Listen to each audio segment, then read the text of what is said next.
Okay, at the end of our last class, I started to write down maybe a dozen relationships that are central to the whole course.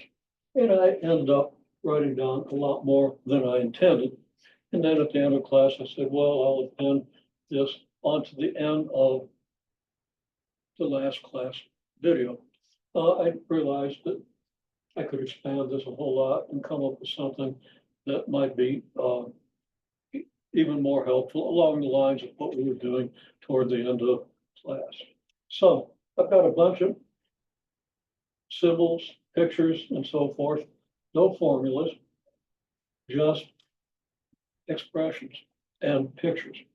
So we just kind of want to go through and think about what these expressions mean. Now, originally I had said that you ought to be able to figure out what all these expressions mean and how to relate them to others. And you should.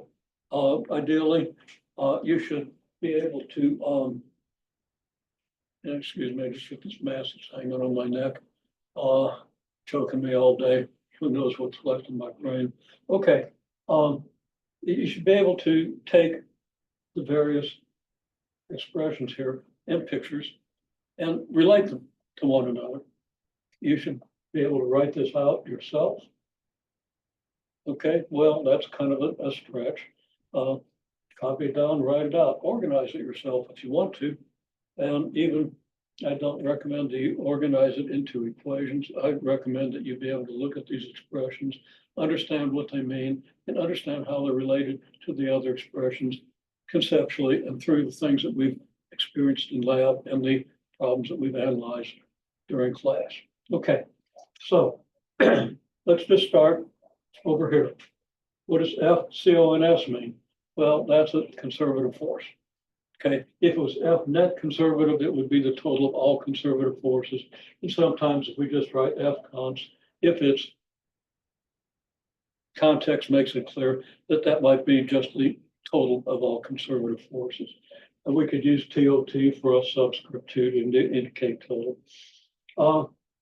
What's how conservative? Well, that's the conservative torque, a torque that results from conservative forces.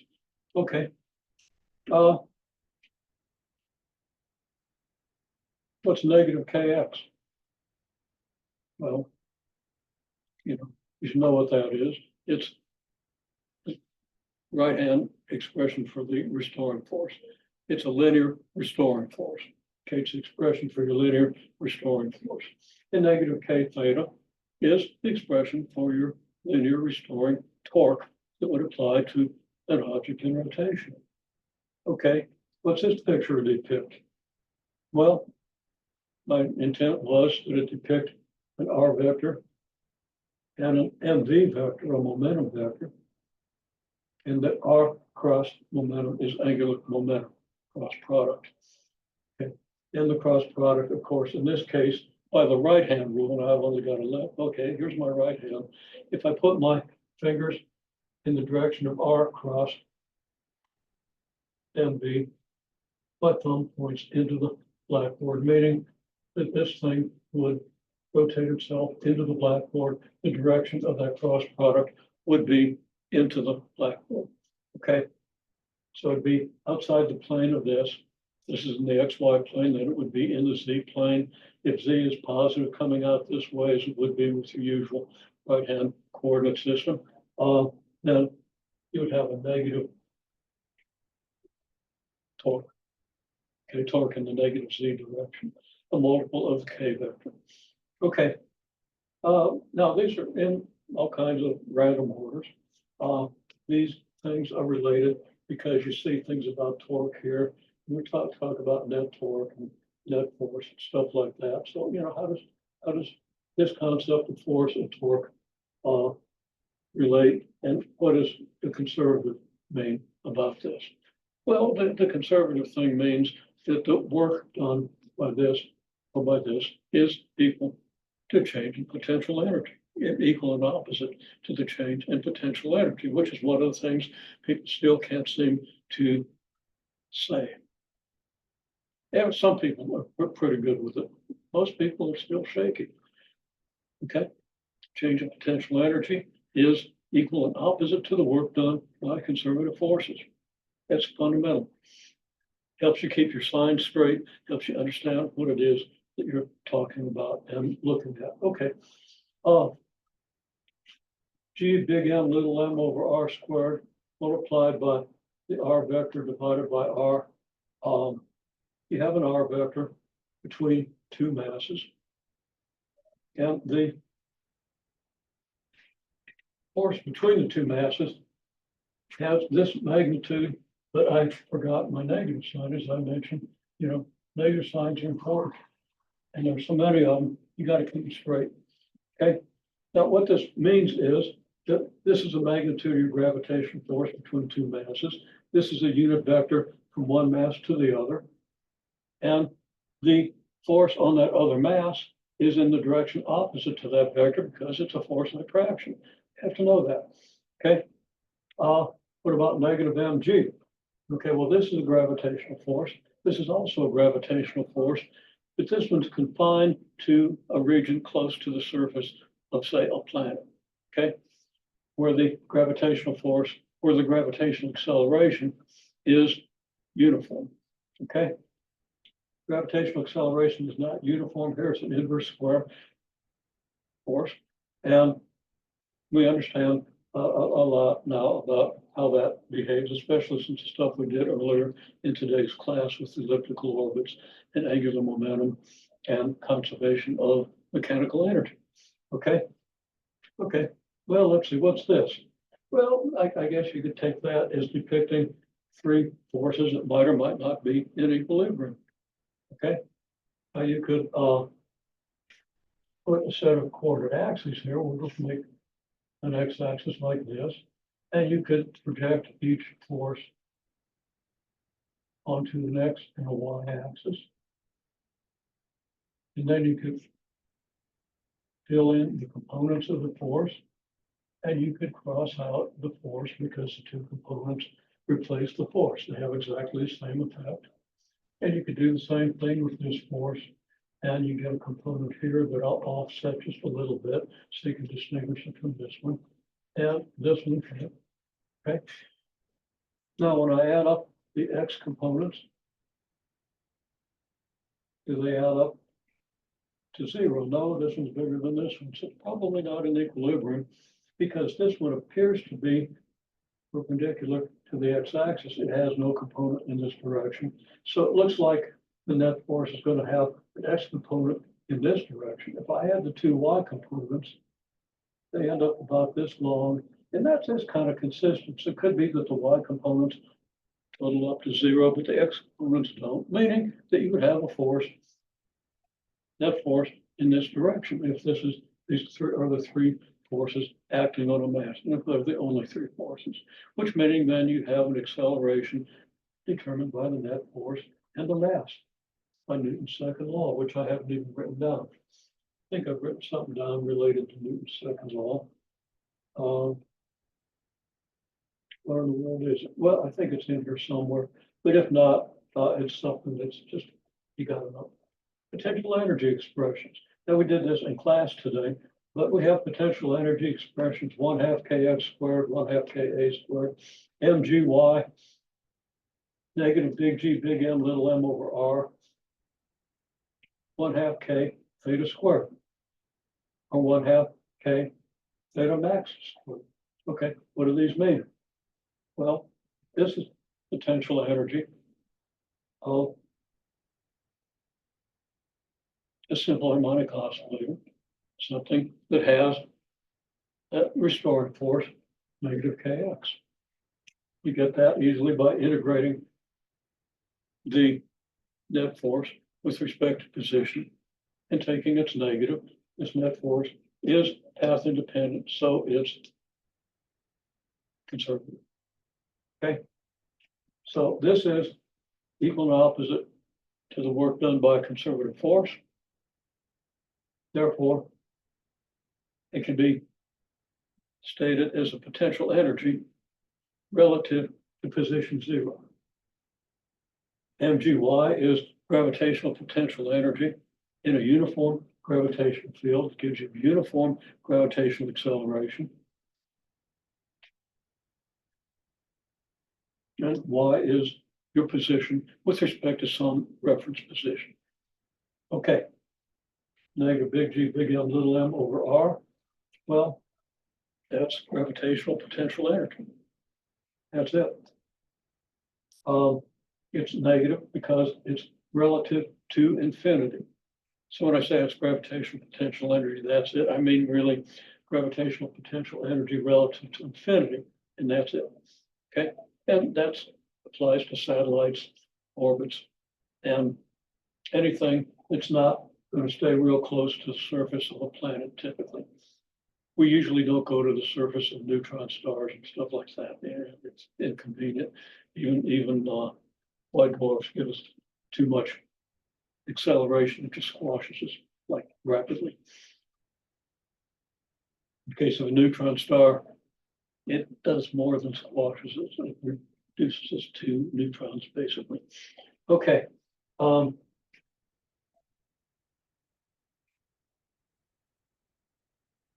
Anyhow, that's gravitational potential energy relative to infinity of a large mass.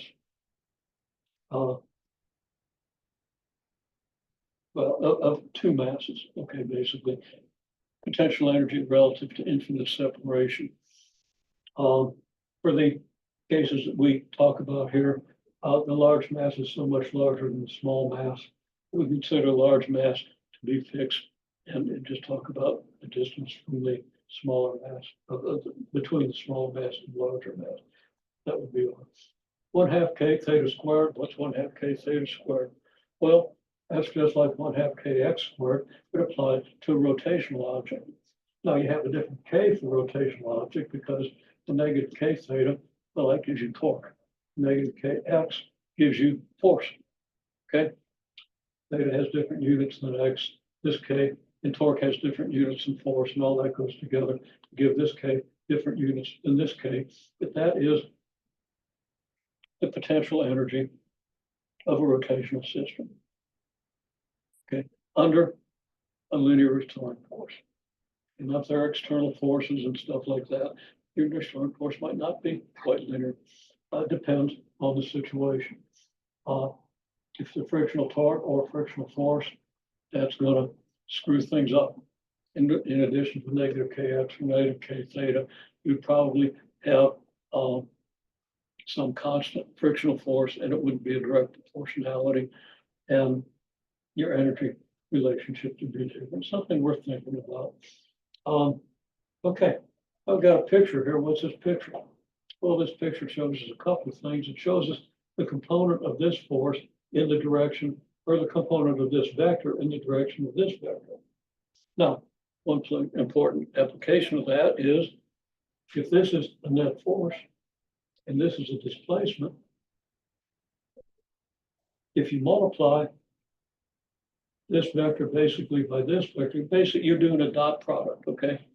But if you multiply the magnitude of this vector by the magnitude of this vector, you get the magnitude of the work done by this force, this displacement. If this vector happens to be opposite, if this vector was rotated around here, where it made this vector negative, the projection onto the direction of this vector, and this is something you should know very well, then you're going to get negative work. And in addition, or expanding on this a little bit, that's just the dot product of this vector with this vector. And the dot product takes care of whether this projection is positive or in the same direction or the opposite direction to this displacement. So there's a lot in this. It tells you what the dot product means, tells you what the work is by a net force on a given displacement. Let's take this picture here. This picture depicts the average force on a force versus position diagram, okay? Or it could be on a force versus time diagram. Force versus position, force versus time will have somewhat different shapes. You should ponder that. Use your calculus to understand exactly what I mean. Now, this is my attempt to show the average force. This is like your F equals 0. So this is like your x-axis here. And I can make it a little clearer. Just draw an arrow here on that like an x-axis. But I don't want to do that. I want you to see the picture and understand what it means, because it doesn't matter what this axis means. It could be x position, it could be time, it could be something else.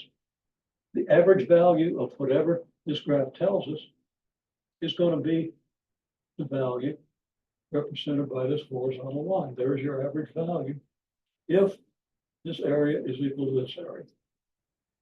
Okay. Now, this is the area that's left out if you use this horizontal line. This is the area that's included if you use the horizontal line. If these two areas are equal and opposite, then the area of the rectangle formed by this horizontal line and these vertical lines and the axis down here is equal to the area under the curve. Meaning, well, there's the meaning of the average value of a function, because the average value of a function is defined as the integral of that function divided by the length of the interval over which you integrate it. All right. Okay. Here's another picture. Well, this just depicts what an integral means. It's like a Riemann sum in the form of an integral. You have some function, maybe this function, maybe another function, and you chop the thing up into little rectangles. And then you take the average value maybe on each rectangle, or actually just a representative value for each rectangle, a representative y value between this one and this one. And you make little rectangles and add them up. And that is approximately equal to the area under the curve. And that's what we define to be then, well, we define the integral as the limit of this thing as these rectangles get thinner and thinner. Okay. And the y values here, we call those the values at a sample point. You take a sample point in each interval, evaluate the function at that sample point, and that's the height we're going to use. Okay. As the rectangles get thinner and thinner, you don't have much wiggle room of where that sample point is. And as a result, the limit approaches a value that doesn't depend on where you choose your sample points. That's worth pondering.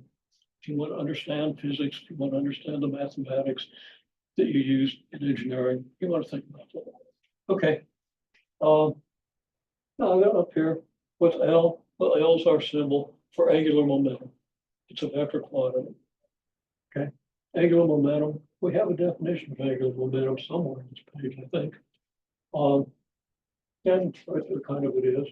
And there's other things that we can talk. There's a cross product that should maybe be here someplace, but maybe isn't. You might think about what the cross product is.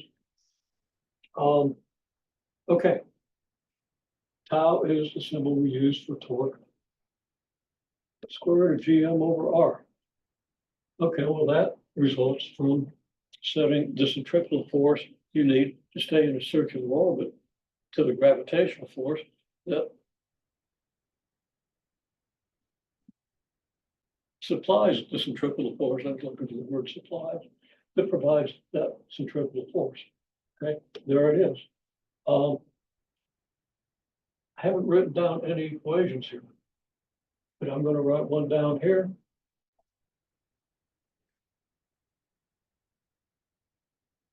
F centripetal equals F grav. That's the condition for a circular orbit. Okay, well, as we say, this is your escape velocity. That's what you get when you integrate from wherever you are relative to the planet you're trying to escape from to infinity. Okay, you integrate the force.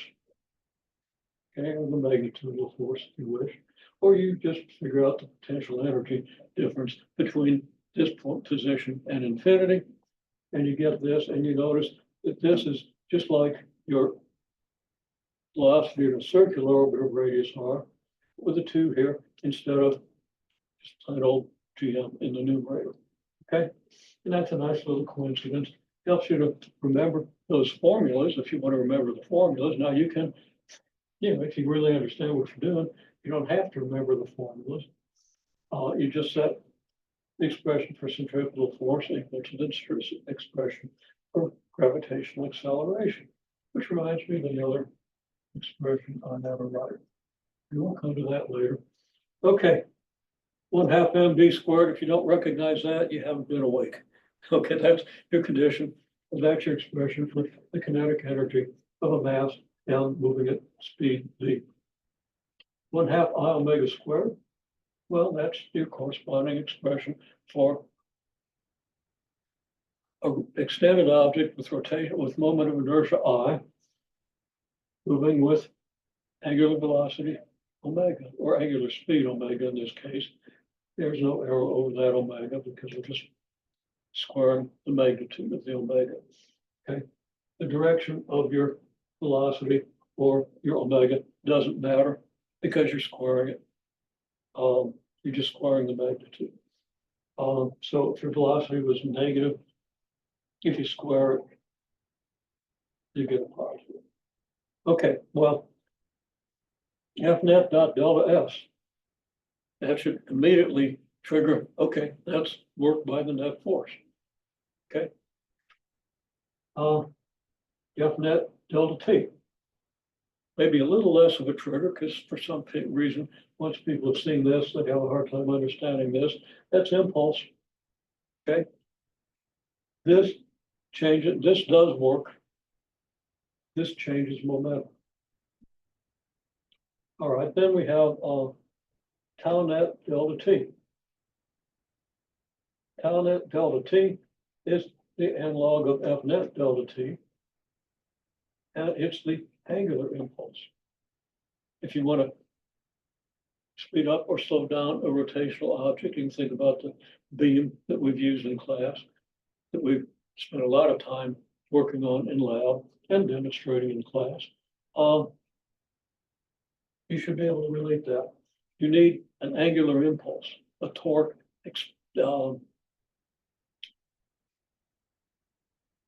exerted through a time, or an average torque exerted through a time. Okay, so there's your net torque times delta T. That's angular impulse. It changes your angular momentum, just like impulse changes your momentum. Okay, tau net delta theta. That's net torque times your rotational displacement. And that's another expression for the work. That's how you figure out the work done by a net torque on a rotational object. And that changes its kinetic energy, just like this changes the kinetic energy of whatever object this force is acting on. Okay, so this thing is equal to the change in the kinetic energy of whatever the force is, whatever the object is, a change in this quantity. This is equal to the change in the kinetic energy of the rotational object, the change in 1/2 I omega squared. Okay, going back to the very beginning of the semester, the integral from T1 to T2 might be a little hard to read that because there's a lot of stuff in here, but it's the integral that goes from T1 to T2 of A delta T. That gives you the equations of uniformly accelerated motion. Well, it gives you one equation of uniform accelerated motion. And then if you integrate that expression, you get another equation of uniform accelerated motion. This is where you start to get the equations of uniformly accelerated motion. Okay. Tau net and F net, what do they mean? Well, we've used them up here. It means the net torque and the net force. Okay, the sum of all torques, sum of all forces.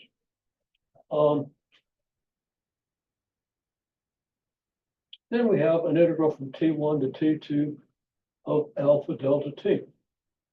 What does that give us? Well, alpha is angular acceleration. If alpha is constant, then you get the equations of uniform angular motion.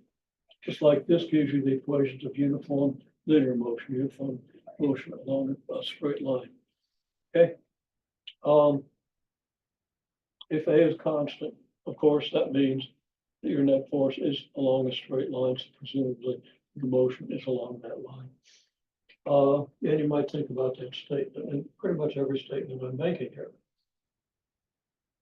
Okay. Change in kinetic energy. What's a change in kinetic energy? Well, it's the change in this thing. So if your velocity, if your mass stays constant, your velocity goes from V1 to V2, and it's this thing V2 minus this thing for V1, 1/2 mv2 squared minus 1/2 m V1 squared. Okay, that's change in kinetic energy. And of course, that's equal to this. Okay, and we've already mentioned that. You got delta P. P is your symbol for momentum. So delta P is your change in momentum. And your change in momentum is equal to your impulse. Impulse momentum theory.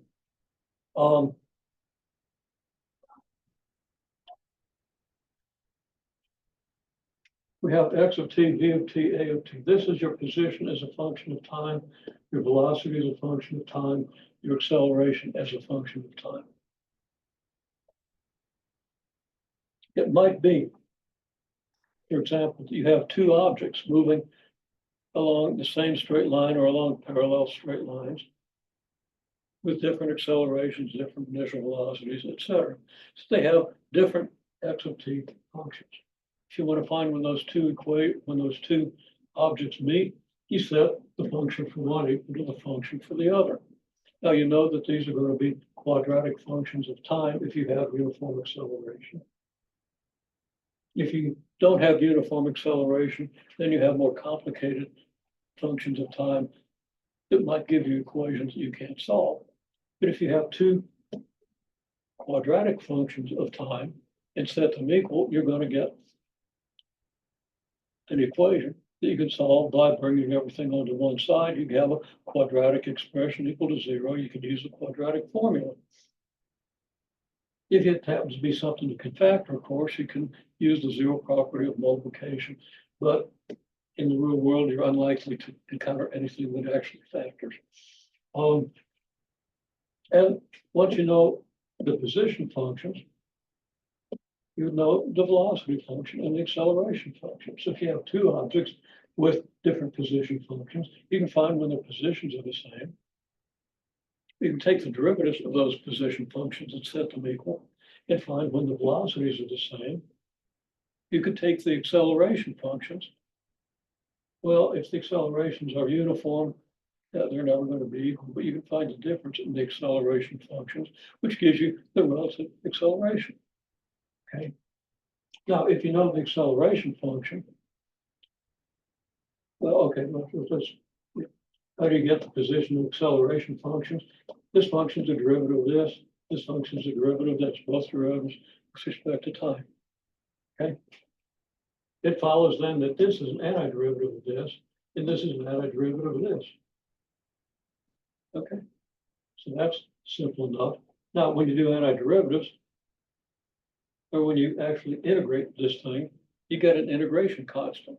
The integration constant you get when you integrate the acceleration function could be identified with the velocity at time 0, at t equals 0. We call that v sub 0. You integrate this, you get an integration constant, which could be identified with the position at t equals 0, x of 0. And we've done all this in detail in class at one time or another. But so this hopefully is familiar to you. You might be able to dig it out of your book. You might be able to look back at the videos. You might use some other resource. You might Google, or you might use an artificial intelligence, an AI, and ask it a well-phrased question, and it might clarify for you. And that's a worthwhile exercise because you're probably going to be working with AIs a lot in your career. Okay. Now everything I said here about position functions can be said about your angular position, angular velocity, and angular acceleration functions.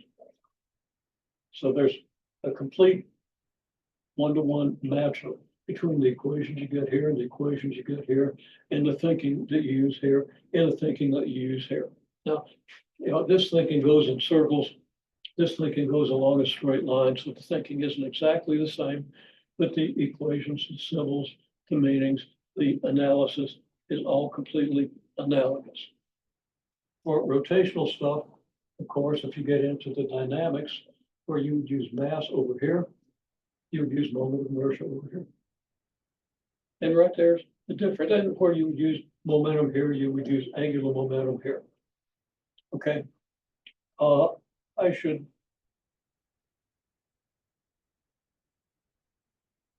think I already said it, but the tau net delta T is going to be your change in angular momentum, just like your F net delta T is your change in momentum.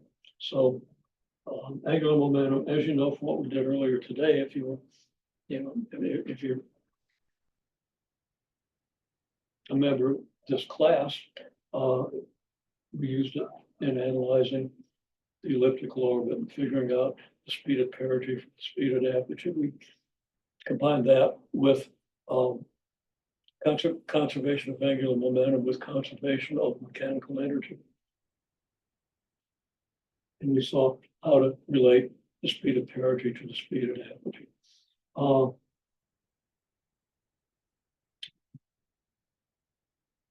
Okay, that just a side comment that should have some meaning to people who were in class a little earlier today.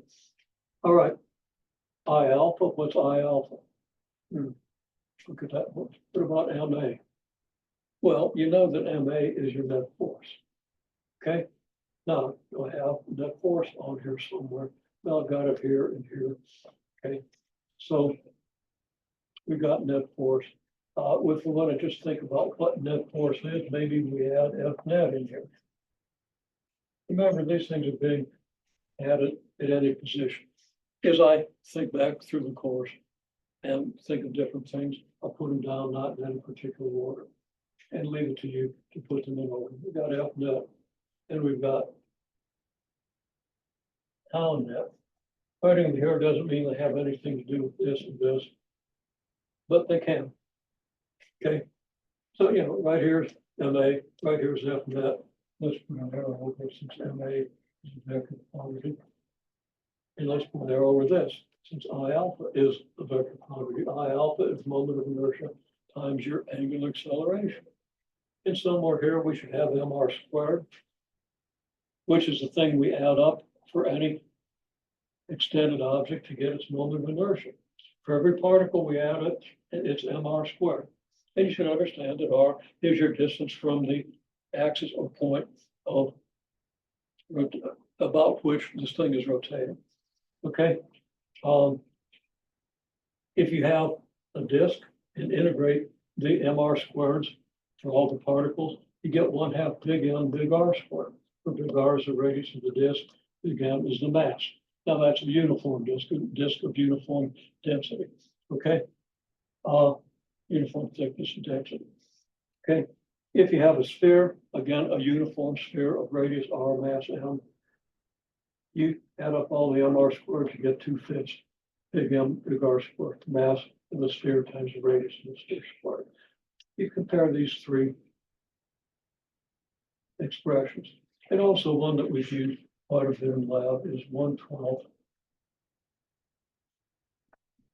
ML squared per uniform beam or uniform rod. Okay. And you should know perfectly well what that means if you don't get it in your head, because it's very likely, since we've done so much with rotating beams, you're going to see something about a rotating beam that's probably going to involve its moment of inertia on the exam. Plus, it's just something you got to know. It's part of the mechanical universe. Okay. And if you're an engineer, it's very likely you're going to be working within the mechanical universe. Now, if you're an electrical engineer, well, you'll see how all this stuff extends into electricity, magnetism, and all kinds of other things in second semester. Okay. Now this might not be exactly the form in which you see things. And I said earlier, I didn't have any equations. Well, right there's one, there's one, there's one. So there are a couple of equations here. Okay, this is your work energy theorem, where your work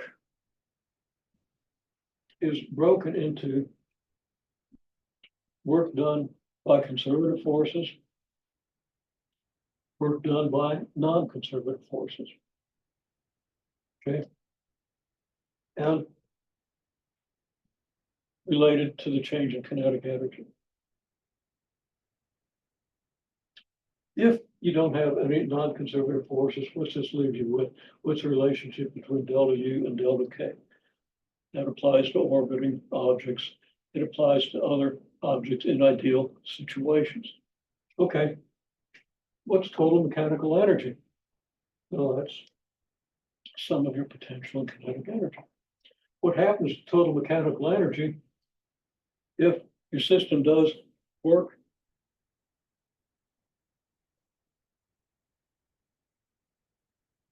against non-conservative forces? Okay. Well, that's going to suck out energy. In order to work against non-conservative forces, you're going to lose mechanical energy. Okay, so this says if you take the work done by conservative forces, it's going to reduce the sum of U and K, your potential and kinetic energies. Okay, that tells you how to interpret the work by conservative. You know,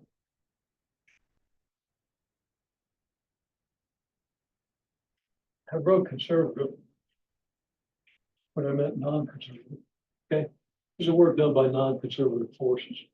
Okay, your delta U is the work done by conservative forces. Okay, equal and opposite to the work done by conservative forces by the definition. So I wrote that down just because my hand was used to writing conservative. So clarifying this again, if the non-conservative forces exerted by the system, external forces, for example, are positive, then the change in mechanical energy is negative. So you want to maybe read it that way and think about it. Okay, now what's I omega? Well, that's angular momentum. That should be a no-brainer, just like MV, which I've not written till down here, is your angular momentum. Okay, these are vector quantities. I omega multiplied moment of inertia by your rotational, your angular velocity. If your angular velocity is in this way, do direction to curl your fingers around it and your thumb. If you can straighten the thing, I can almost straighten that one, but not quite. Your thumb is going to point in the direction of the angular momentum vector. Okay, what's MVR? Well, we, kind of screwed that up in class for a minute. I had to clarify it for myself because I wasn't seeing it in another expression that I've written. Just a little brain fog there. The MVR is your momentum MV times your R vector. Okay, that's your angular momentum. It's the magnitude of your angular momentum if your velocity is perpendicular to your R vector. Remember, the R vector goes from the point or axis of rotation, shortest distance, to the point at which you're talking about. Okay, if it's in the context of angular momentum, it's where the object is, the vector from your axis or point of rotation to the object, and you multiply that out and you get your angular momentum. And of course, I could write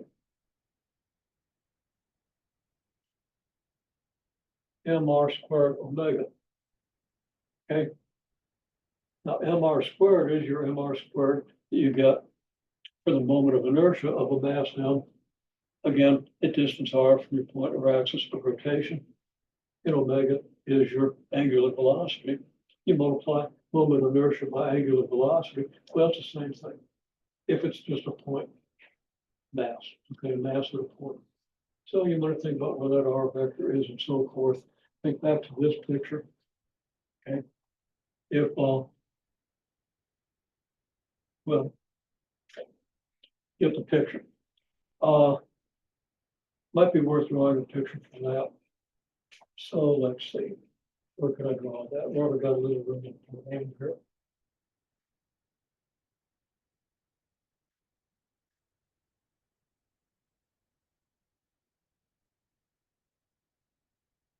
Okay, this kind of depicts the path of an object moving on a circular path. And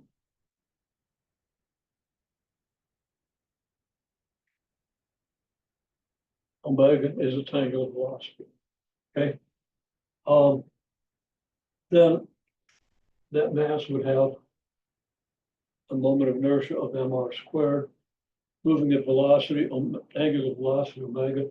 If it's moving in the counterclockwise direction, angular velocity is out of the board. So the mr squared omega should have narrow omega is going to point out of the plane of the picture. Okay. If the z-axis is here, then it's in the z direction. If it's rotating in this direction, then it's into the board, but that's your omega that's multiplied by your mr squared. If it's an extended object, a beam rotating, well, same thing. Same expression, but you would have some expression for the moment of inertia. Put a summation in front of this mr squared, which would mean the sum of all the mr squareds. Mr squared is just for a single mass. So I'm going to write mr squared here. And you know that that's the moment of inertia of a point mass at distance r from the point or axis of rotation. Okay, well, moving on. What else do we have here? Have this picture. Well, this picture should be familiar to you. You've seen it in the textbook. I probably drew it in class at one time or another, but maybe not. That's kind of the way of force of contact. Okay, two objects collide, or maybe two rotating systems collide. Okay.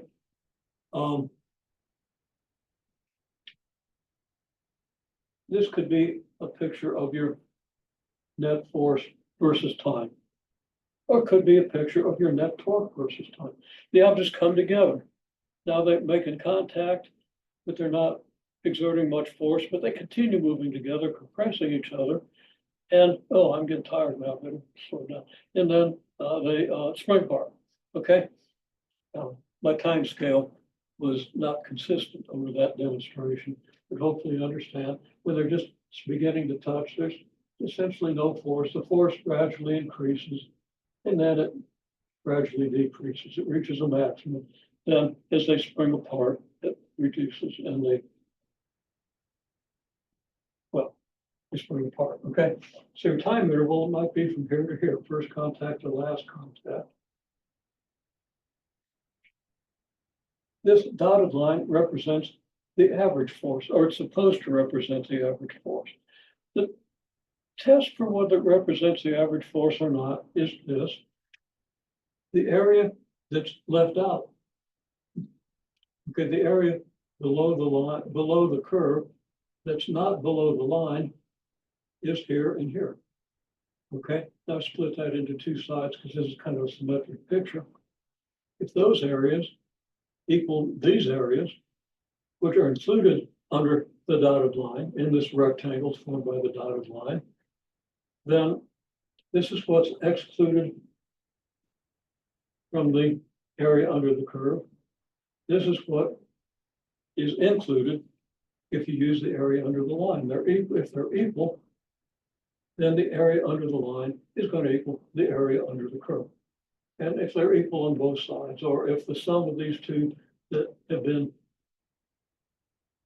are under the dotted line, but not under the curve, the sum of those two is equal to the sum of the two areas here that are under the curve, but not under the dotted line, then the area under the dotted line equals the area under the curve. Now you can deconstruct that statement. That's the essence of average value of a function. And it's equal to, well, the average value has to be equal to the integral under this curve, which is just represented by that area. Okay. And the average value times this interval is also equal to the area under the curve, which is equal to the integral. So the average value is the integral divided by the length of the interval. That's something you would hopefully have wrestled with to some significant extent in your Calculus 1 and 2 course, okay? It's a very handy notion. Of course, we talked about it here. Here it is again. So what this then represents, the area under this Gaussian curve here, it's kind of a Gaussian, either the negative x squared type curve. It represents the impulse of the force. If it's torque versus time, it represents the angular impulse. The impulse is what F net delta T is. If you have a constant net force, that will correspond to the straight line. If you have a non-constant force, then it's the integral of F with respect to T. Analogously, I'll say the same thing about the torque. Okay, so the area under this curve is what changes the momentum of a mass moving in along some straight line, or within a mass moving in space. Okay, moving from one place to another in space. If it's torque versus time, that changes the angular velocity of something rotating about a point or an axis. Okay. Now let's see. MV, we said, is the same as momentum P. Now it's not delta P. Delta P would be the change in MV. Then we have a couple of equations here that you should recognize. This is just usually written as a fourth equation of uniformly accelerated motion. Where we replace, and that's Vf squared equals V naught squared plus 2a. I use delta S or delta T. And it's 2a. I don't know why I wrote delta T there.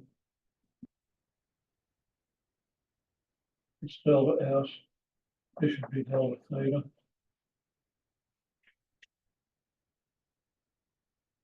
And you might write this as delta X.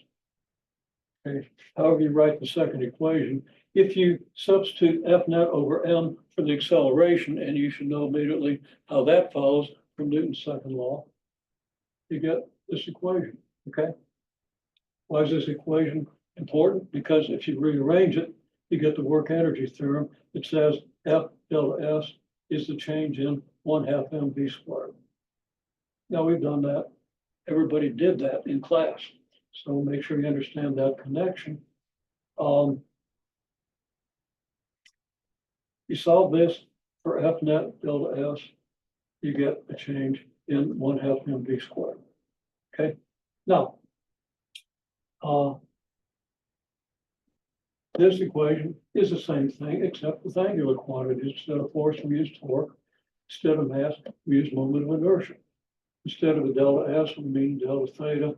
Instead of V naught, we have omega naught. Instead of VF, we have omega F. Totally analogous. And it gives you the work energy theorem for rotational motion.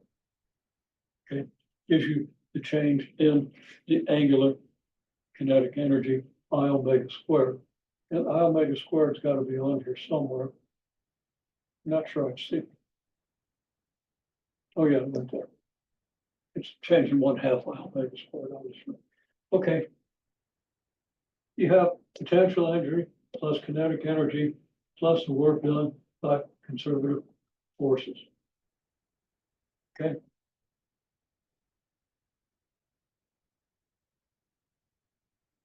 That's the new mechanical. Well, yeah. I should probably put deltas in front of U and K. So that this is constant. For example, well, this is actually equal to 0. Okay. The total mechanical energy is the change in the sum of these two changes, and it's reduced by the amount of the work done. And I said conservative because I don't know why I do that. Been at this for a while, so I guess that's it. It's work done by non-conservative forces. You want to ponder that and see how that applies to all kinds of things that we've been talking about, especially in the last, especially this week, but throughout the course. Okay. Then we have FNet and TownNet, and I think I talked about them earlier. Maybe the way I talked about them was I didn't see them yet. There they are. So this is kind of redundant. I didn't need it here. It's here. Okay. Work done by conservative forces. What's that? That's your change. That's your change in equal and opposite to the change in potential energy. Work done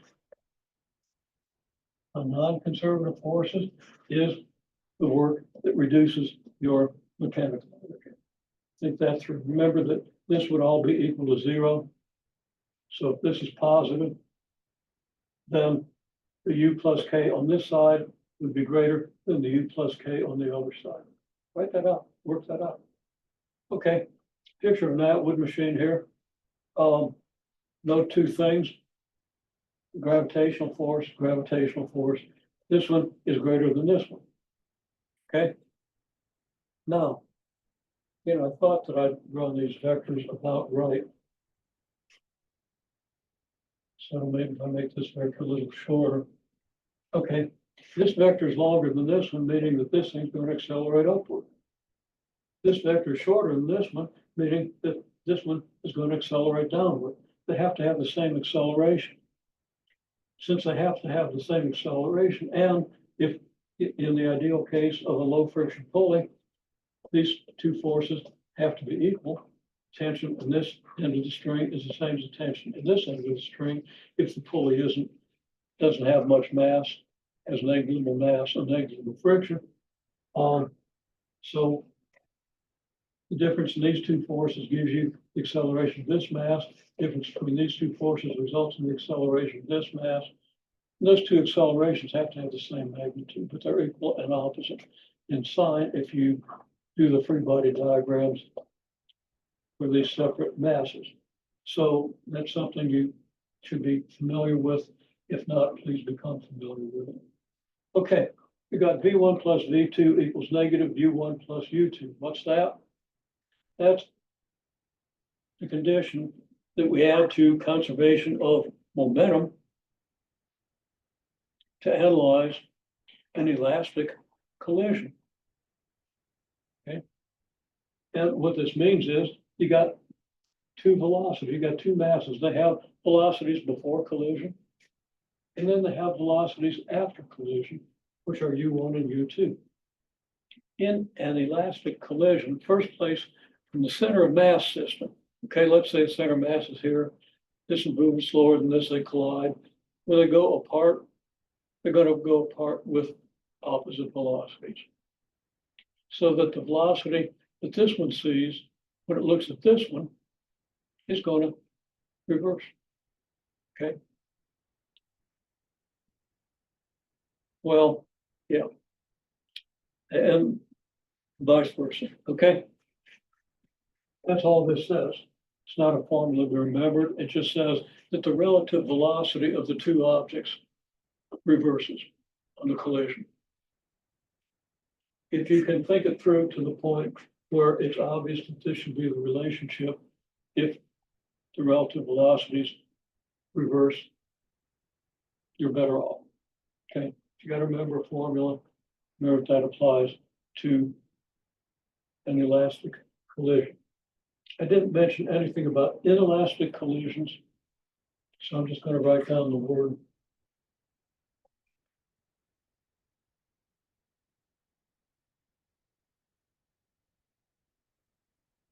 Inelastic collision.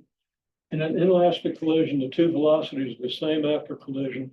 So if you set your m1v1 plus m2v2 equal to m1 plus m2 times your common velocity, which you might call v, you get an equation that you can easily solve for that v. Okay. Well, if you know that v and you know one of these v's, you can find the other v, whatever. Okay.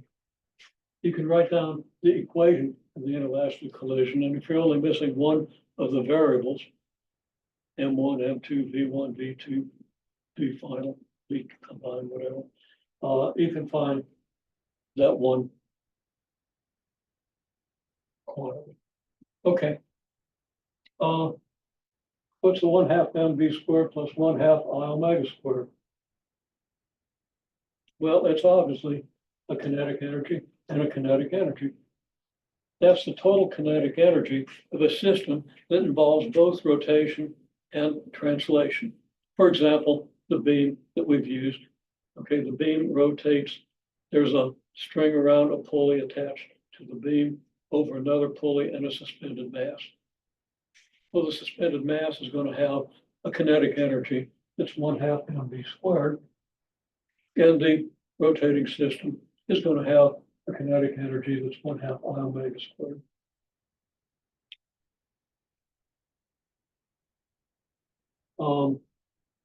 I think we've talked about mr squared omega. We were talking about other stuff, and that's just your vector angular velocity for a point mass.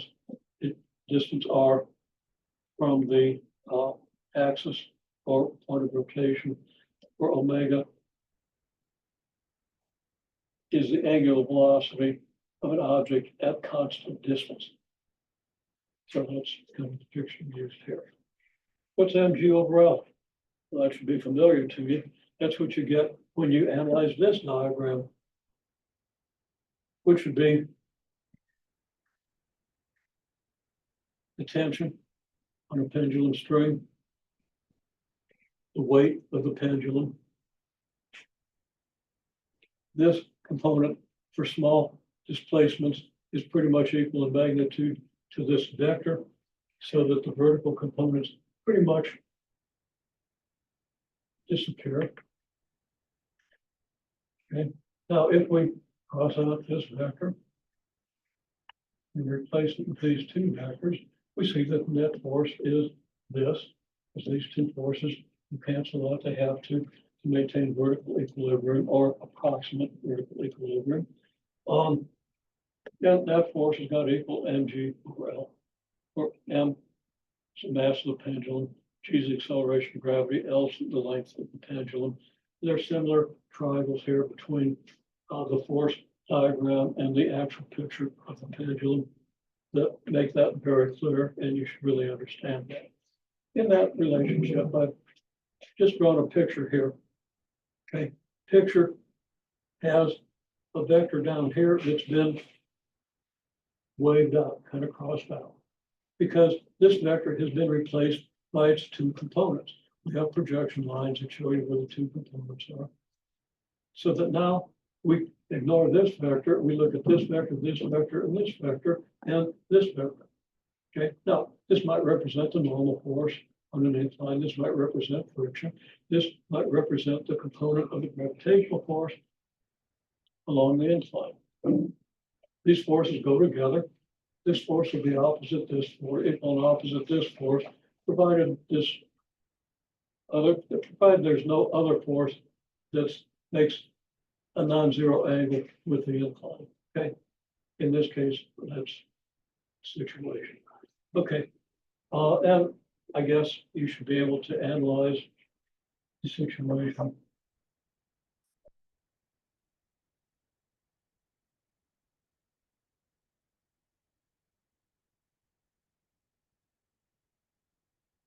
where we have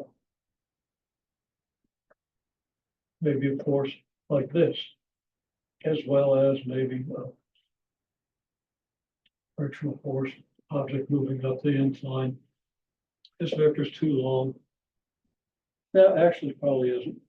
But you're gonna have a net force that'll actually tend to accelerate you up the incline. That's the case of a block moving down an incline and maybe an air resistance or maybe some other force being exerted in that direction to help move the object up the incline. We've seen that, so review. So I think now we've talked about just about everything on this page. Again, I recommend that you think about what I've said, take notes if necessary, but make your own page with pictures and so forth, key things that you want. I would include everything in this picture. And think about how they relate. Look at it every day. You've only got a few days before exams. You've actually got like 10 days or something like that before the final deadline. So hopefully this will be of use to you. Now there's another picture that I'm going to try to talk about.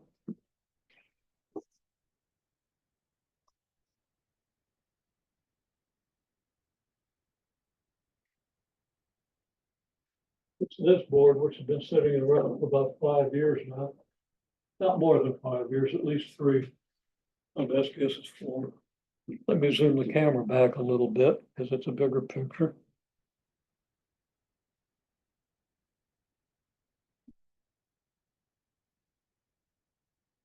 Okay, I think we got it all. There's a little glare up here. We need to dim that light. But you know, right there's a picture that also tells you everything, but it has a few more words. I recommend you take a good look at it and see that everything I've said so far is also here in this picture. Now I'm going to see if I can do something about that glare. There we are. Okay, if you want a good picture of this page, right there it is. I'm not going to say anything about it because I've already said as much as I can say without tripping over my tongue. It's getting a little bit late.